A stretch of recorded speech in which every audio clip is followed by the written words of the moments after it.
बहुत से लोग ऐसे हैं दुनिया में जो जरा जरा परेशानियों में घबरा जाते हैं और बस शिकायतें ही करते रह जाते हैं। ऐसे लोग क्या जिंदगी में तरक्की कर पाते हैं?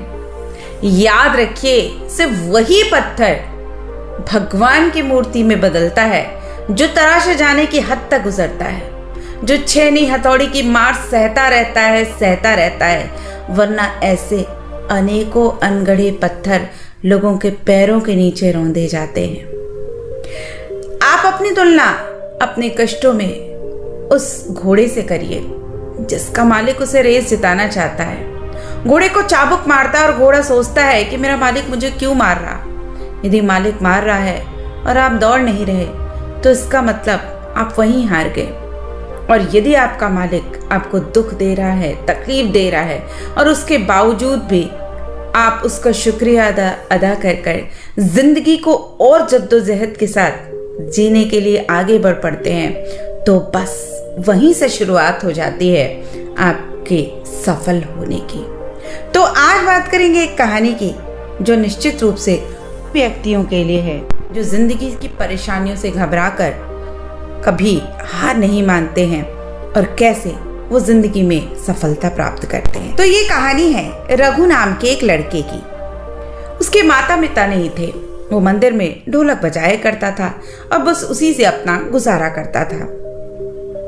एक दिन जिस सेठ ने मंदिर बनवाया था उसकी मौत हो गई और मंदिर का संचालन उसके बेटे के पास आ गया जो विदेश से पढ़ के आया था।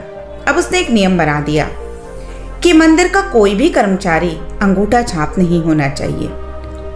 अब रघु बिल्कुल अनपढ़ था, इसलिए उसकी नौकरी चली गई। रघु जो संतोष से जिंदगी जी रहा था, अब भगवान को उलाहना देता है कि आपने मुझे अंगूठा छाप बनाया। मंदिर में मैं आराम से रहकर अपना गुजारा करता था, दिन रात आपके भजन करता था और दिन रात आपके दर्शन करता था, बदले में क्या दिया? लेकिन उसकी नौकरी इतने उलाहनों के बावजूद भी भगवान की मर्जी से नहीं लगी। अब कुछ दिनों बाद मंदिर में आने वाले भक्तों को चूंकि इसके बारे में पता था, उन्होंने थोड़ा सा पैसा देकर और थोड़ी सी खाली जमीन पर उसे पूजा में काम आने वाली धूप, अगरबत्ती और प्रसाद आदि का ठेला लगवा दिया। चूंकि उसके पिता मरने से पहले धूप अगरबत्ती बनाने की फैक्ट्री में काम करते थे और उसने अपने पिता से धूप अगरबत्ती बनाना सीखा था, तो वो इतनी अच्छी धूप बनाने लगा जिसकी सुगंध चारों ओर फैल जाती थी। अब धीरे धीरे उसके बनाए हुए धूप की अगरबत्ती की मांग बढ़ने लगी और वो धीरे धीरे तरक्की करता रहा। 25 साल बाद उस मंदिर का प्रबंधक किसी और के पास से आ रहा था और उसने मंदिर को नए तरीके से बनवाने का सोचा। अब उसके पास बहुत पैसे उस वक्त नहीं थे और उसने सोचा कि इस पवित्र काम को कुछ लोगों से चंदा इकट्ठा करके लेना चाहिए। अब उसने चंदा इकट्ठा करने की बात सोची और चंदा लेने के लिए जब मंदिर के लोग रघु के पास पहुंचे तो उसने 5 लाख का चेक भरकर उस पर अंगूठा लगा दिया, अर्थात उस चेक पर अंगूठा लगा दिया। तो किसी ने उससे पूछा, आपने ये चेक तो खुद से भरा, 5 लाख भी खुद से लिखे, नाम भी खुद से लिखा, लेकिन उस पर अंगूठा क्यों लगाया? तो उसने जवाब दिया, यह अंगूठा मैंने किसी व्यक्ति को नहीं, भगवान को धन्यवाद स्वरूप दिया है। उसने अंगूठा लगाया है कि भगवान जो करता है अच्छे के लिए करता है। तो लोग कहते हैं कि हमें आपकी बात समझ में नहीं आई कि आपने ये अंगूठा क्यों लगाया और ये अंगूठा आपने भगवान के लिए क्यों लगाया।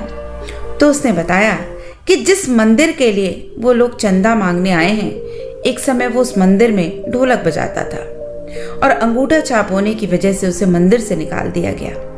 मंदिर से निकाल देने पर उसने धूप अगरबत्ती की दुकान खोली और बाद में उसका कारखाना बन गया। उसकी शादी हो गई और उसकी पत्नी ने उसे पढ़ने के लिए प्रेरित किया और वो पढ़ा और उसके बाद उसने बीए भी पास कर लिया। रघु कहता है, मैं अब भी अंगूठा भगवान का आभार करने के लिए लगाता हूँ, क्योंकि अगर उस समय भगवान ने मुझे अंगूठा छाप ना बनाया होता तो शायद आज भी मैं किसी मंदिर में सिर्फ ढोलक बजा रहा होता। और अगर आज आपको भगवान ने मुसीबत में डाला है तो याद रखें, शायद वो आपकी जिंदगी में कुछ सुनहरा भविष्य लिखना चाहता, सुनहरे भविष्य की नींव रखना चाहता हूँ। इसलिए तो कहते हैं कि भगवान जो करता है अच्छे के लिए करता है, और जब तक आप उसके दुख में, उसके दिए हुए परेशानियों में परेशान होते रहेंगे, कभी आगे नहीं बढ़ पाएंगे। और यदि आप उसकी परेशानियों को, उसका प्रसाद स्वीकार करके आगे बढ़ते रहेंगे, तो निश्चित रूप से आप वहाँ पहुँच जाएंगे जहाँ वो आपको पहुँचाना चाहता है।